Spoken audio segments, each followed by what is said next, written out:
अस्सलाम वालेकुम student, welcome to literature official. आज की ये वीडियो भी हमारी फर्स्ट ईयर की जो न्यू इंग्लिश की बुक है उससे रिलेटेड है। हमारा पोइट्री सेक्शन, उसमें हमारी पोम नंबर 3 है गुड टिम्बर। गुड टिम्बर जो हमने देखा था, गुड टिम्बर जो है डॉगलस मलूक ने लिखा है, और हम इसकी जो एक्सप्लेनेशन है, लाइन एक्सप्लेनेशन है, वो हम इससे पिछली वीडियो के अंदर कवर कर चुके हैं। अगर आपको इसकी लाइन एक्सप्लेनेशन चाहिए या फिर इसको डिटेल में समझे इसको चाहिए तो आप वो वीडियो लाजमी देखें, बिकॉज उसमें हमने इसको कम्प्लीटली एक्सप्लेन किया है, कौन सी फिगरेटिव वहाँ पर लैंग्वेज यूज़ हुई है और उसमें कौन कौन सी चीज़ें जो लाइन एक्सप्लेनेशन है वो भी हमने उसमें कवर की है। ठीक है, आपको जो है इसके लाइन एक्सप्लेनेशन की जो लिंक है वो भी डिस्क्रिप्शन के अंदर मिल जाएगी। तो हम मूव करते हैं एक्सरसाइज की तरफ। हमारी बुक के अंदर जो है हमें कुछ एक्सरसाइज दी गई हैं इस पोम से रिलेटेड, तो हम इस वीडियो के अंदर उस एक्सरसाइजेस को कम्प्लीटली सॉल्व करेंगे। ठीक है, वीडियो को स्टार्ट करने से पहले चैनल को सब्सक्राइब करें और उसको शेयर भी करें। फर्स्ट एक्सरसाइज है हमारी, हमें कुछ वर्ड्स दिए गए हैं, हमने उनकी मीनिंग को फाइंड आउट करना है। The first word is timber. Timber को अगर हम देखें, ग्रोइंग ट्रीज और देयर वुड, जो बढ़ते हुए दरख्त होते हैं या फिर उनकी जो लकड़ी होती है हम उसको टिम्बर कहते हैं। हमने एक्सप्लेनेशन के अंदर भी देखा था टिम्बर हम एक ऐसी लकड़ी को कहते हैं जो कि बहुत ज़्यादा पायदार होती है, जो कि बहुत ज़्यादा अच्छी लकड़ी होती है, उस लकड़ी को हम टिम्बर कहते हैं। देन हमारा वर्ड है स्क्रबी। स्क्रबी हम किसको कहते हैं? इन्फीरियर को, एक ऐसी चीज़ जो कि उस बहुत ज़्यादा लो क्वालिटी की हो, वेरी लो वैल्यू हो जिसकी, या फिर बहुत ज़्यादा इन्फीरियर हो, ठीक है, बहुत पस्ती पर हो, तो हम उसको कहते हैं स्क्रबी। देन हमारा वर्ड है टॉयल। टॉयल हम किसको कहते हैं? वर्क एक्सट्रीमली हार्ड, एक ऐसा पर्सन जो कि बहुत ज़्यादा जो है अंत तक मेहनत करे, उसको हम टॉयल भी कह सकते हैं। ठीक है, वर्क एक्सट्रीमली हार्ड। फिर हमारा पेट्रियार्क्स। पेट्रियार्क हम किसको कहते हैं? चीफ को। पेट्रियार्क्स मीन जो है डोमिनेंसी, या फिर कोई ऐसा जो एक डोमिनेंसी आ जाए जिसमें, या फिर जो कि हेड हो वहाँ का, जिसके एक अथॉरिटी हो जिसके पास, तो उसके लिए हम पेट्रियार्क वर्ड यूज़ करते हैं। और अगर हम उसको नेक्स्ट उसकी चेंज मीनिंग देखें तो हम उसको चीफ भी कह सकते हैं। देन हमारा वर्ड है काउंसिल। काउंसिल हम किसको कहते हैं? फॉर्मल जो हमारी कन्वर्सेशन होती है हम उसको काउंसिल भी कह सकते हैं, या फिर जो है एडवाइस लेना, तो हम इसमें जो हमारी मीनिंग है वो क्या है? Advice specially that given formally, जो कि जो है फॉर्मली दी जाए, उसको हम काउंसिल कहते हैं। The next word is scars. Scar का क्या मतलब है? A mark left on the skin where a wound not healed completely. Scar जो हमारी, अगर हमें कोई चोट लग जाए तो हमारी बॉडी के ऊपर कुछ निशानात रह जाते हैं उस चोट के, तो उसको हम स्कार कहते हैं। ठीक है, a mark left on the skin, कि हमारी जो स्किन है उसके ऊपर कोई भी निशान बाकी रह गया हमारे जख्म का, जो कि कम्प्लीटली हील नहीं हुआ है, कम्प्लीटली ठीक नहीं हुआ है, तो उसको हम स्कार कहते हैं। हमारी जो नेक्स्ट एक्सरसाइज है, हमने पोम पढ़नी है और उसको सर्कल करना है राइट ऑप्शन पे। ठीक है, फर्स्ट एमसीक्यू है हमारा, the poem explain to us that good qualities always develop in. अच्छी क्वालिटीज जो है किस कैसे डेवलप होंगी? When we face the hardship, जब हम हार्डशिप को फेस करेंगे देन ही हमारे अंदर गुड क्वालिटीज जो है आएंगी। नेक्स्ट लाइन है हमारा, नेक्स्ट एमसीक्यू है हमारा, never became a forest king means never acquired a prominent position. King अगर हम कहते हैं, किंग अगर देखें तो हमारी लाइन एक्सप्लेनेशन जो है हमने उस जो पिछली वीडियो के अंदर कवर की है उसके अंदर भी हमने इसको डिटेल एक्सप्लेन किया था। Never become a forest king means किसके बारे में बात हो रही है? यहाँ पर ट्री के बारे में बात हो रही है। तो किंग की जो है एक अपनी प्लेस होती है, उसकी एक अपनी अथॉरिटी होती है, उसके अपने जो है डोमिनेंसी होती है एरिया के ऊपर। तो मीन इसका पोइट का क्या मतलब है कहने का? एक्वायर्ड अ प्रोमिनेंट पोजिशन, के यहाँ पर उसको जो है एक प्रोमिनेंट पोजीशन नहीं मिल पाती है। ठीक है, तो हमारा राइट ऑप्शन है acquired a prominent position. But lived and died as he began point out toward dash human being. ये भी हमने अगर देखें लाइन के अंदर जो है, लाइन एक्सप्लेनेशन के अंदर जो है हमने कवर किया था, तो उसमें अगर हम देखें एक ऐसा जो कि आता है, जीता है और मर जाता है, जैसे उसने शुरू किया, मीन उसने कुछ भी काम नहीं किया, तो इसका जो है पॉइंट्स टुवर्ड किसकी तरफ पॉइंट आउट कर रहा है ये? एन एफर्टलेस मैन, एक ऐसा मैन जो कि बिल्कुल भी जद्दोजहद नहीं करता, जो कोई भी कोशिश नहीं करता है। ठीक है, in the poem The Good Timber, the poet discussed the theme of। Good timber को लेके जो है पोइट ने कौन सी थीम को डिस्कस किया है, ये भी हमने जो है लाइन एक्सप्लेनेशन के अंदर कवर कर ली है। तो हमारा जिसका राइट ऑप्शन है वो है नेचर, स्ट्रगल एंड फुलफिलमेंट, कि जब हम स्ट्रगल करेंगे तो ही हम जो है अपने फल को पा सकेंगे। तो गुड टिम्बर जो हम हार्डशिप को फेस करेंगे, स्ट्रगल करेंगे, देन हम सक्सेस हो पाएंगे, ठीक है। The poem teach us that the people reach their true potential by overcoming. तो हमारी जो पोम थी उसके अंदर ये लाइन थी कि जब हम अपनी एडवर्सिटीज को जो है साइड में कर देंगे, उनके ऊपर ओवरकम आ जाएंगे, तो ही हम जो है अपने ट्रू पोटेंशियल के ऊपर पहुंच जाएंगे, ठीक है। तो right option is adversities. Next MCQ है हमारा, but lived and died a scabby thing means lived a और एंड डिश अनइम्पोर्टेंट थिंग, ठीक है। अनइम्पोर्टेंट लाइफ के एक ऐसा चीज जो कि आया है और वो मर गया है, लेकिन वो जो बहुत ज्यादा उसकी जो वो कैसी चीज है, एक इंफीरियर चीज है, ठीक है। तो मीन्स एक जिसने ऐसी जिंदगी गुजारी उसने एक अनइम्पोर्टेंट लाइफ गुजारी है, ठीक है, उसकी जो है कोई भी वैल्यू नहीं है। By sun and cold, by rain and snow is dash literary device. अब यहाँ पर हमें बताना है यहाँ पर कौन सी लिटरेरी डिवाइस यूज हुई है। तो यहाँ पर हमारा क्या यूज हुआ है, मेटाफर यूज है। मेटाफर हमारा एक फिगरेटिव लैंग्वेज के अंदर यूज होता है, ये हमारी फिगर ऑफ स्पीच के अंदर से है, और ये हमारी लिटरेरी डिवाइस भी है। पोइट्री के अंदर लिटरेरी डिवाइस जो है पोइट यूज करते हैं। By sun and by on cold and by rain and snow, यहाँ पर जो है डिफरेंट हार्डशिप्स को जो है रिजेंबल किया है, ठीक है, ऊपर वाले स्टेंजास के अंदर से। Broken branches in last stanza is the example of simile, metaphor, hyperbole and none of them. तो हमारा जो इसका जो राइट ऑप्शन है वो नन ऑफ देम है, क्योंकि यहाँ पर हमारी पोम के अंदर इसमें से कोई भी जो है लिटरेरी डिवाइस इसके लिए यूज नहीं हुई है, ठीक है। एक्सरसाइज नंबर 3 की तरफ मूव करते हैं। एक्सरसाइज नंबर 3 के अंदर हमें कुछ क्वेश्चंस दिए गए हैं, हमें उनको आंसर करना है। सबसे पहला क्वेश्चन है हमारा, what is the significance of the title of the pome. Significance हमें बतानी है, जो हमारा टाइटल है गुड टिम्बर, कल हमने जो लाइन एक्सप्लेनेशन के अंदर इस टाइटल को भी डिस्कस किया था, तो वहां से भी आप हेल्प ले सकते हैं। और अगर हम देखें, the title of the poem good timber hold significance with respect to the message of the poem, ठीक है। अगर हम देखें तो हमारा जो मैसेज है वो ही जो है हमारा किसको रिप्रेजेंट कर रहा है, हमारे टाइटल की सिग्निफिकेंस को रिप्रेजेंट कर रहा है। The poet has artfully compared good timber with the good man.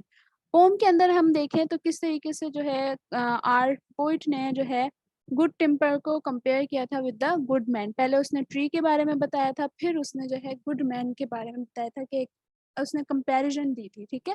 तो एक बहुत आर्टिस्टिकली उसने जो है कंपेयर किया हुआ है गुड टिम्बर को विद द गुड मैन, ठीक है। He believes that it is not easy for both timber and man to become good without going through hard times. Poem के अंदर अगर हम देखें तो पोम के अंदर हमें जो मैसेज मिल रहा है वो क्या है कि गुड टिम्बर या फिर गुड मैन, एक अच्छा इंसान बनने के लिए, एक अच्छी लकड़ी बनने के लिए हमारा ज़रूरी है कि हमने जो है उन हार्डशिप से गुजरना है, तभी जो है हम जाके जो है good timber and good man बन सकते हैं।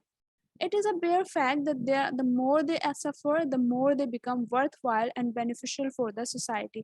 पोम के अंदर भी हमें यही दिखाया गया, और रियलिटी में भी अगर हम देखें तो टिम्बर लकड़ी जो है जितना ज़्यादा वो सफ़र करती है उतना ही ज़्यादा जो है वो वर्थवाइल होते हैं और बेनिफिशियल होते हैं फॉर द सोसाइटी, ठीक है। वो फ़ायदा भी देते हैं सोसाइटी को, और उनकी जो है बहुत ज़्यादा इज्जत भी होती है, और उनकी जो है बहुत ज़्यादा एक रिस्पेक्ट भी होती है सोसाइटी के अंदर, ठीक है।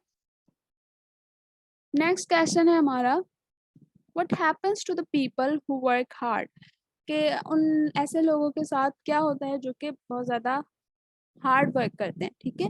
तो अगर हम इसको ये एक देखी जाए तो एक पर्सनल क्वेश्चन है, आप इसको किस तरीके से रिप्लाई कर सकते हैं। अगर पोम से रिलेट करें तो उसमें हमें बताया था कि अगर जो एक ऐसा पर्सन जो कि हार्डशिप से गुजर रहा है तो वो स्ट्रॉन्गेस्ट भी हो रहा है, वो स्ट्रेथन भी हो रहा है, ठीक है। तो एक ऐसा पर्सन जो कि बहुत ज़्यादा हार्ड वर्क करेगा तो उसके पास क्या होगा कि लास्ट में जो है उसको उसके हार्ड वर्क का जो है इनाम भी मिलेगा, और उसके पास वो जो है लोगों के अंदर उसके लिए रिस्पेक्ट भी होगी, और उसको जो है वो बेनिफिशियल फॉर द सोसाइटी भी होगा, क्योंकि लोगों की अगर वो मदद कर रहा है, वो हार्डशिप से गुजर रहा है, तो वो स्ट्रॉन्ग भी हो रहा है, और वहाँ पर जो है वो अपने आप को जो है अपने अंदर जो है सब्र भी ला रहा है, वो टॉलरेट भी कर रहा है चीज़ों को, और चीज़ों को जब बर्दाश्त कर रहा है और हार्ड वर्किंग कर रहा है तो आखिर में जो है उसके पास क्या होगा, सक्सेस ही सक्सेस है। How can one achieve one's true potential in life according to the pome.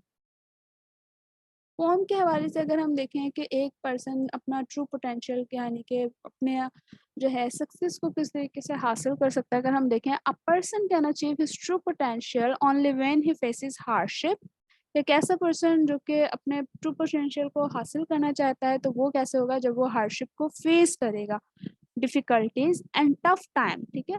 अगर ये तमाम चीज़ें कर रहा है तो ही जो है पॉसिबल है यहाँ पहुँचने के लिए, ठीक है? With courage and determination. According to the poet, a man becomes strong when encounters and overcome adversity in life. तो अगर हम पोम के अंदर देखें तो पोम के अंदर उसने पोइट ने हमें कहा था कि जब हम अपने एडवर्सिटी के ऊपर जो है ओवरकम कर लेंगे देन ही हम स्ट्रॉन्ग हो सकते हैं. Hardship, unfavourable condition, difficult situation polish our abilities and capabilities thus. तो इसीलिए हमें क्या करना है, डिफिकल्ट सिचुएशन में जो है हमने अपने आप को और पॉलिश करना है, हमने अपने आप को और नरिश करना है, तो ही जो है हम ट्रू पोटेंशियल पे हासिल कर सकते हैं. Helping us in becoming good human being, a person doesn't become strong if he gets everything easily without putting in hard work. तो अगर हम देखें हमारे जो फर्स्ट टू स्टैंजा थे लाइन के हमारी पोम के जो कि हमने कल डिस्कस की थी उसके लाइन एक्सप्लेनेशन, तो हमें उसमें क्लियर मैसेज तो जो उसने राइटर ने पोइट ने दिया था कि he is not a manly man, कि वो एक मैनली मैन कहलाने के लायक नहीं होगा कि अगर जिसको जो है एफर्ट नहीं करनी पड़ रही, जिसको कोई भी जो है उसको हर चीज़ जो भी उसका जो चाहिए ज़रूरत की चीज़ है वो उसको ईज़िली मिल रहा है, तो वो ऐसा पर्सन जो है कभी भी स्ट्रॉन्ग नहीं हो सकता, ना ही वो जो है उसकी कोई वैल्यू होगी लाइफ के अंदर. Douglas compared good timber with the man as timber has to bear harsh wind, rain, sunshine, and snow to become good and beneficial. The same is the case with the man. तो Douglas ने compare किया है good timber को with the man, ठीक है? किसके साथ compare किया है? मैन के साथ कंपेयर किया है, क्योंकि जो टिम्बर लकड़ी होती है उसको हार्ड बेयर करती है वो हार्श विंड्स को, बहुत ज़्यादा तेज़ हवाओं को, रेन को, सनशाइन को, स्नो को, और फिर ही जाके वो जो है सबके लिए फ़ायदेमंद बनती है, वो लोगों को फ़ायदा देती है. सेम इसी तरह का केस जो है इंसानों के साथ है कि अगर वो ये तमाम चीज़ें करेंगे, फेस करेंगे और फिर अपनी जो उनको जो चीज़ चाहिए उसके लिए हार्डशिप करेंगे, देन ही वो एक मैनली मैन बन सकता है. नेक्स्ट क्वेश्चन है हमारा, why does the poet suggest people to be like good timber? Poet क्यों क्या कहना चाह रहे हैं कि वो क्यों चाहते हैं कि लोगों को भी जो है गुड टिम्बर की तरह होना चाहिए. The poet suggest people to be like good timber because those who live through broken branches and storm will go become good timber. A fulfilling life can only come after one has worked hard. This is roundabout way of saying that nothing worth having come easy. ठीक है, तो अगर हम देखें तो poet क्यों suggest करना चाह रहे हैं गुड टिम्बर बनने के लिए, क्योंकि जो ऐसे जो पीपल जो कि हार्डशिप को बर्दाश्त करे, तूफ़ानों को या फिर मुश्किलों को, तो ही वो एक गुड टिम्बर बनता है. और अगर हम देखें तो ऊपर वाले स्टैंज़ा हमारी लाइन की जो थी, लाइन पोम की जो लाइन थी उसमें देखें तो ऐसा पर्सन जो कि ईज़िली जो है हर चीज़ जिसको मिल रही है वो जो है उसकी कोई भी वैल्यू नहीं है. इसीलिए जो है पोएट ने क्या कहा है कि be like a good timber. Question number 5 है हमारा, which poetic device are used in this poem? अगर ये हमने जो है कल भी इसको डिस्कस किया था, हमारी जो एक्सप्लेनेशन थी उसके अंदर हमने जो है आपको क्लियरली समझाया था कि कौन सा जो है मेटाफर, कौन सी जो है लिटरेरी डिवाइस हमारी इसमें यूज़ हो रही है. अब क्वेश्चन आ गया, दोबारा से हम कर लेते हैं और मज़ीद एक्सप्लेनेशन के लिए आप जो है लाइन एक्सप्लेनेशन को भी विजिट कर सकते हैं. थ्रू आउट द पोम मौलूक make use of several literary devices. हमारी इस पोम के अंदर जो है मुख्तलिफ जो है डिवाइसेस, लिटरेरी डिवाइसेस यूज़ हुई हैं. These include but not are not limited to metaphor, alliteration and enjambment. This entire poem is one extended metaphor comparing tree to human being. Extended metaphor भी जो है मैंने कल आपको एक्सप्लेन किया था कि हमारी जो पोम के अंदर जो है मेटाफर भी यूज़ हुआ है, एलिट्रेशन भी यूज़ हुआ है, इंजैम्पमेंट भी यूज़ हुआ है. और अगर हम देखें तो हमारी ये कंप्लीट पोम जो है वो एक्सटेंडेड मेटाफर है, क्योंकि हमारी जो एक्सटेंडेड मेटाफर कि हमारी जो पूरी पोम है उसके अंदर कंपैरिजन चल रही है ट्रीज़ की और ह्यूमन बींग्स की. Alliteration is an interesting formal device that can be seen through the repetition of consonant sound at the beginning of multiple words. For example, broken branches in stanza 4 and storm and strength in stanza 3. Pome के अंदर हमने metaphor भी देखा था कि कहाँ पर metaphor use हुआ है, कहाँ पर इंजैम्पमेंट यूज़ हुआ है, कहाँ पर एलिट्रेशन यूज़ हुआ है. कॉन्सोनेंट साउंड जहाँ पर एक एक लाइन के अंदर जो कि पास पास जो है वर्ड यूज़ हुए हैं, वो हम अगर यूज़ होते हैं कॉन्सोनेंट साउंड, तो उस लिटरेरी डिवाइस को हम एलिट्रेशन कहेंगे. मेटाफर अगर हमने देखा तो हमने कल डिस्कस किया था जो कि कंपैरिजन जहाँ पर की जा रही है वो हमारा लिटरेरी डिवाइस वहाँ पर कौन सा है, मेटाफर है। और अगर हम इंजॉयमेंट देखें तो हमने कहा था कि एक कंटिन्यूस फ्रेज है। हमारी जो पोम लिखी थी वहाँ पर फर्स्ट जो लाइन थी वो कंटिन्यूस था, वहाँ के उसके बाद कोई भी पंक्चुएशन मार्क नहीं था। तो सेकंड लाइन के अंदर हमारे जो वो कंटिन्यूस फ्रेज चल रहा था और बाद में जाके वहाँ पर पंक्चुएशन मार्क आया था। तो ऐसी जो लिटरेरी डिवाइस जो कि कंटिन्यूस मार्क फ्रेज चले उसके लिए हम उसको इंजॉयमेंट कहते हैं। तो आप ये पोम को जो हमने एक्सप्लेनेशन कवर की है उसके थ्रू भी क्लियर कर सकते हैं। Central idea of the pome हमें बताना है। The central idea of the poem good timber is that in order to become good and beneficial, one has to face hardship and difficulties in life. Both timber and man have to overcome adversity with courage and determination. The struggle is a key to success to live a perfect, valuable life. Otherwise, both of them die without achieving anything with worthwhile in their life. ठीक है, तो वही जो हम ऊपर discuss करते हुए आ रहे हैं वही यहाँ पर चीज़ है, क्योंकि हमारी पोम जो है उसका जो मेन पॉइंट ही है वो यही है। ठीक है, मेन मैसेज जो है वो यही है। ठीक है, अगर हम अपने हार्डशिप को फेस करेंगे, डिफ़िकल्टीज़ को, और हम जो है हिम्मत नहीं हारेंगे तो ही जो है हम गुड टिम्बर बन सकते हैं। ठीक है, और अगर जो ऐसा नहीं करेगा तो उसकी जो लाइफ है वो नॉट वैल्यूएबल होगी, कि उसका जो है उसके पास कुछ भी नहीं होगा। How does this poem relate to your life? This is also very personal question, कि आपने इसमें अपनी लाइफ को जो है रिलेट करना है, कि अगर आपकी लाइफ में कोई ऐसा इंसिडेंट है आप उसको शेयर कर सकते हैं कि आप किस तरीके से हार्ड वर्क कर रहे हैं और अपने आप को जो है करेजियस एंड डिटर्मिनेशन वे से जो है उस पर लगे हुए हैं win facing so much difficulties. बहुत सारी हमारी लाइफ में प्रॉब्लम होती हैं लेकिन हम उनको फेस करते हुए अपने लाइफ को मूव ऑन करते हैं। तो यहाँ पर आप अपने उसको सिनेरियो को आंसर में लिख सकते हैं। ठीक है, exercise number 4 है work individually and identify the poetic device in the poem. Make a list of them and use them in your sentence. Share your work with your class fellow once you have completed. तो ये जो अगर हम question number 5 देखें वहाँ पर हमने literary device use किए हैं, और आज जो आप जो है लाइन एक्सप्लेनेशन को भी विजिट कर सकते हैं, वहाँ पर हमने मोर एक्सप्लेन किया है लिटरेरी डिवाइसेस को। तो फिर वहाँ से आप जो है इनकी लिस्ट बना सकते हैं। अब है हमारा जो क्रिटिकल एप्रिसिएशन हमने पोम की करनी है। क्रिटिकल एप्रिसिएशन में हमारा पोइटिक डिक्शन आ जाता है, लैंग्वेज आ जाती है। Poetic diction and language is both are same. फिर हमारा होता है थीम होती है, मैसेज होता है और स्ट्रक्चर होता है। ठीक है, तो पोइटिक डिक्शन देखें, throughout the poem Malloch uses simple language. हमारी जो लैंग्वेज है पोम के अंदर वो सिंपल ही है बहुत ज़्यादा। डिक्शन या फिर language and dictionary same and standard syntax in order to get his main point. ठीक है, तो हमारा जो एक उसने जो है प्रॉपर रिदमेटिक जो है उसने वर्ड्स यूज़ किए हैं और सिंपल लैंग्वेज यूज़ की है अपने पॉइंट की तरफ आने के लिए। तो हमारा जो पोइटिक डिक्शन है वो मलूक ने सिंपल लैंग्वेज का यूज़ किया है।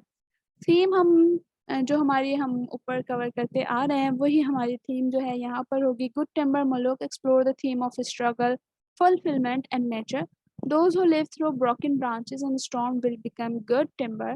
The theme is common within Maluk work. He was often concerned with depicting different ways life can be lived and how the most fulfilling lives comes to by using nature as the source of his imagery. He is stepping into the source that all the people are familiar with. ठीक है, तो उन्होंने बहुत ही एक common सी चीज़ ली है अपने pome के अंदर। अगर हम देखें कॉमन चीज़ क्या है, टिम्बर।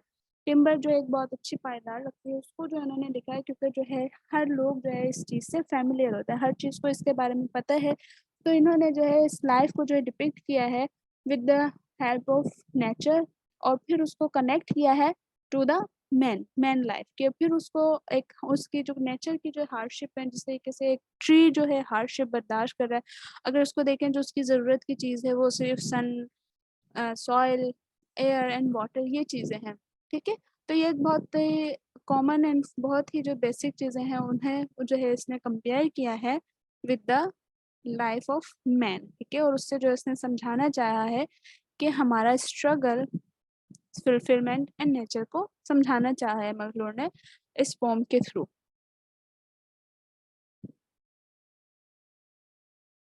आगे हमारा the extended metaphor that last through out this pome ensure that everyone understand what the strength is that he is talking about. ठीक है, एक्सटेंडेड मेटाफर यहाँ पर यूज हुआ है। एक्सटेंडेड मेटाफर में अगर हम देखें कंपैरिजन जो है, कंप्लीट कंपैरिजन है इसमें पोम के अंदर। ट्रीज की विद द मैन, ताकि जो है हर जो है कॉमन पीपल को भी जो है इजीली समझ आ जाए कि हमारा जो पोइट है वो हमें क्या कहना चाह रहा है। A fulfilling life can only come after one has worked hard. This is a round about way of saying that nothing worth having comes easy. कि कोई भी चीज़ जो है हमें इजीली जो है नहीं मिलती है, हमें जो है कुछ ना कुछ हार्डशिप करनी पड़ती है, तो ही जो है हमारी जो है हमारी एक ज़िंदगी जो होती है वो बेहतर ज़िंदगी होती है। ठीक है, उसके बाद हमारा स्ट्रक्चर है। स्ट्रक्चर की तरफ अगर हम देखें, good timber is a 4 stanza poem that is separated into set of 6 lines और सेक्सेस।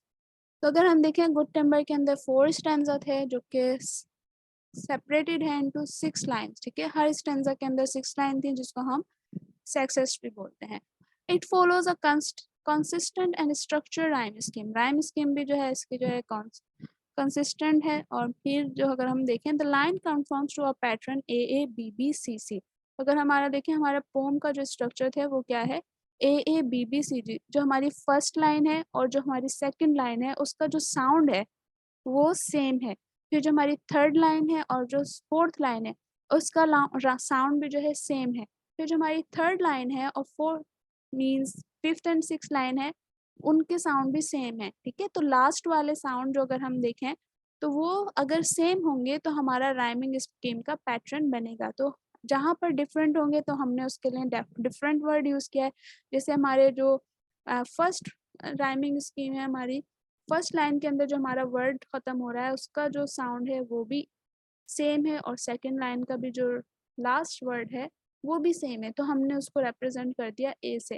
फिर जो हमारी थर्ड लाइन आ रही है उसका जो लास्ट वर्ड का साउंड है वो डिफरेंट है ए से बाकी पहले वाली 2 लाइनों से, तो हमने उसको डिनोट कर दिया बी से। तो इस तरीके से हम इसकी राइमिंग स्कीम को, किसी भी पोम की राइमिंग स्कीम को बनाते हैं, राइमिंग स्कीम का पता चलाते हैं। Alternating as the poet saw fit from stanza to stanza. ठीक है, तो उसने स्टैंजा टू स्टैंजा जो है अपने राइमिंग स्कीम को कवर किया है। This was a common structure for the poet. His rhyming pair carry a reader through the piece from beginning to the end. The couplet gave the poem a sing-song-like sound resembling a song lyric. तो अगर हम देखें तो जिस तरीके से अगर ये पैटर्न यूज़ हुआ है राइमिंग स्कीम का, पूरी पोम का हमारी जो स्टार्टिंग पोम है वहाँ से लेके अगर एंड पोम देखें तो हमारी एक प्रॉपर रिदमेटिक स्कीम चलती आ रही है। तो ये एक सॉन्ग लाइक स्ट्रक्चर जो है हमें दे रही है। ठीक है, मैसेज पे आते हैं। मैसेज क्या है इस पोम का? Message of the poem is that people like trees grows and reach their true potential by overcoming adversity. It is only through struggle that, like a tree fighting through forest growth to reach the sun, that we grow and discover our true potential. This is the message of the poem, as हम ये पहले भी जो ऊपर ये चीज़ें cover कर चुके हैं। ठीक है, सेम चीज़ जो है हमारी बार बार रिपीटेशन में आ रही है। Work in group of 3। अब क्या है, आपको कंपोज करनी है पोम। जिस तरीके से हर पोम के अंदर आपको एक दी गया होता है एक्सरसाइज जिसमें आपको कुछ जो है कंपोज करना होता है पोइट्री को, तो ये आपका ट्राई कीजिएगा कंपोज करने की। अगर आपको जो है इसमें चाहिए हेल्प चाहिए तो you can comment to us, हम आपकी जो है उसमें हेल्प करेंगे। ठीक है, आपकी जो पोम बनानी है आपने वो क्या है, when life give you lemons make lemonade. तो अगर हम इसको थोड़ा सा एक्सप्लेन करके देख लें, लेमन्स अगर हम देखें वहाँ पर, अगर आपको लाइफ ज़िंदगी आपको कुछ भी चीज़ दे रही है, लेमन्स अगर हम देखें तो वो हमें वो एक स्वीट चीज़ नहीं है, वो एक सावर चीज़ है। तो मीन्स आपको वो एक चीज़ वो उससे आपको फ़ायदा भी हो रहा है, लेकिन वहाँ पर आपको जो है ज़्यादा से ज़्यादा जो है डिफ़िकल्टीज़ भी आ रही।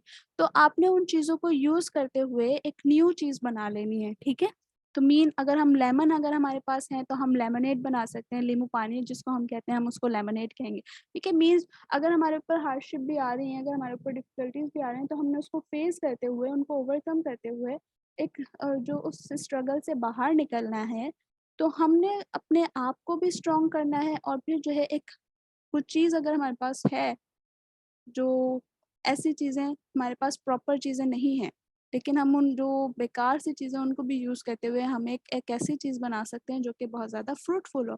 तो अगर life give you lemons make lemonade. ठीक है, इसमें अगर आपने पोएट्री बनानी है, कंपोज़ करनी है, उसमें आपने स्टैंज़ा वाइज़ 3-3 आपके ग्रुप बनेंगे। हर ग्रुप ने एक-एक स्टैंज़ा बनाना है जो कि आपकी जो उसमें आपने लिटरेरी एलिमेंट्स भी यूज़ करने हैं। एक्सरसाइज़ नंबर 7 भी जो है आपकी, life grows when a person come out of comfort zone, life कब बढ़ती है? जब कोई एक इंसान जो है कंफर्ट जोन से बाहर आ जाता है। इसको आपने एलोबरेट करना है in the light of the poem good timber, ठीक है? तो अगर आप देखें इसमें क्या कहा गया है, हमारी जो पोम थी उसके जो फर्स्ट 2 स्टैन्ज़ा हैं उसमें आपको ट्री के बारे में बताया हुआ है और मैन के बारे में बताया हुआ है सेकंड स्टैन्ज़ा में। तो उन दोनों स्टैन्ज़ा में अगर आप देखें तो वहाँ पर उन दोनों को क्या चीज़ें थी, उन दोनों को जो भी चीज़ें जो है चाहिए थी, नीड थी जिनकी, वो इनको ईज़िली मिल रही थी। उन्हें कोई भी एफ़र्ट नहीं करनी पड़ रही थी, उन्हें कोई भी जो है बहुत ज़्यादा स्ट्रगल नहीं करना पड़ रहा था, जो उन्हें विन नहीं करना पड़ रहा था अपने शेयर हासिल करने के लिए। तो कोशिश नहीं करनी पड़ी थी, तो उनको जो है ईज़िली तमाम चीज़ें मिल रही थी। लेकिन फिर थर्ड स्टैन्ज़ा के अंदर जो है पोएट ने बात की गुड टिम्बर की, टिम्बर के बारे में बात की और उसने कहा कि टिम्बर को ग्रो करने के लिए जो है बहुत ज़्यादा स्ट्रॉन्ग विंड भी होती है, उसको सन की रोशनी चाहिए होती है, तो वो उसको जो है बहुत ज़्यादा मेहनत करनी पड़ती है बहुत ऊँचा जाने के लिए ताकि वो सन की रोशनी को हासिल कर सके और बहुत तेज़ हवाएँ में होते हैं, बहुत तूफ़ान को वो बर्दाश्त करती है, तो ही जाके वो एक गुड टिम्बर बनती है। इसी तरीके से अगर मैन जो है कोशिश करेगा, ठीक है? अगर एक चीज़ अगर आपको बैठे-बिठाए हर चीज़ मिल रही है, तो आप अपने आप को पर्सनली नहीं जान पाएँगे कि आपके अंदर क्या क्वालिटीज़ हैं, ठीक है?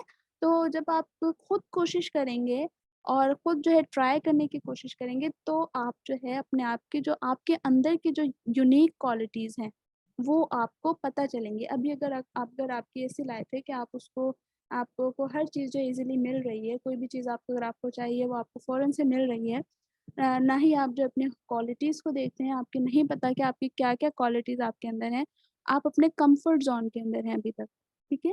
लेकिन अगर आप थोड़ी-सी कोशिश करने लग जाएँगे कि अगर आपको कोई चीज़ चाहिए तो वो आपको सोचेंगे तो कि मैं ये चीज़ किस तरीके से हासिल कर सकता हूँ या फिर इस अगर मुझे ये चीज़ यूज़ करनी है तो मैं इसके लिए कौन-सी ऐसी चीज़ें लूँ, जिससे मैं इस चीज़ को हासिल कर पाऊँ। तो जब आप कोशिश करेंगे ट्राई करेंगे तो आप अपनी यूनिक क्वालिटीज़ को जान पाएँगे और तभी जो है आपकी लाइफ़ ग्रो करेगी। मेन आपकी लाइफ़ तभी जो है उसमें जो है कुछ चेंजेज़ आएँगे, ठीक है? आपको जो है लाइफ़ इंटरेस्टिंग लगेगी। अगर आप कम्फ़र्ट ज़ोन में रहेंगे तो आपकी जो है लाइफ़ बोरिंग ही होगी और आपकी लाइफ़ में कोई भी इंटरेस्ट नहीं होगा, ठीक है? जब आप अपने आप को पर्सनली जानेंगे आप जब और वो कैसे जानेंगे जब आप अपने आप को एक्सप्लोर करेंगे, ट्राई करेंगे डिफरेंट थिंग्स को, आप हार्डशिप को बर्दाश्त करेंगे, फेस करेंगे स्ट्रगल को, तो ही आप अपने आप की जो है पर्सनली जो है अपने आप को भी जानेंगे और फिर जो है आपकी जो लाइफ जो है इंटरेस्टेड होगी और आपकी लाइफ जो है ग्रो करेगी। Exercise number 8 है work individually and explain the poem.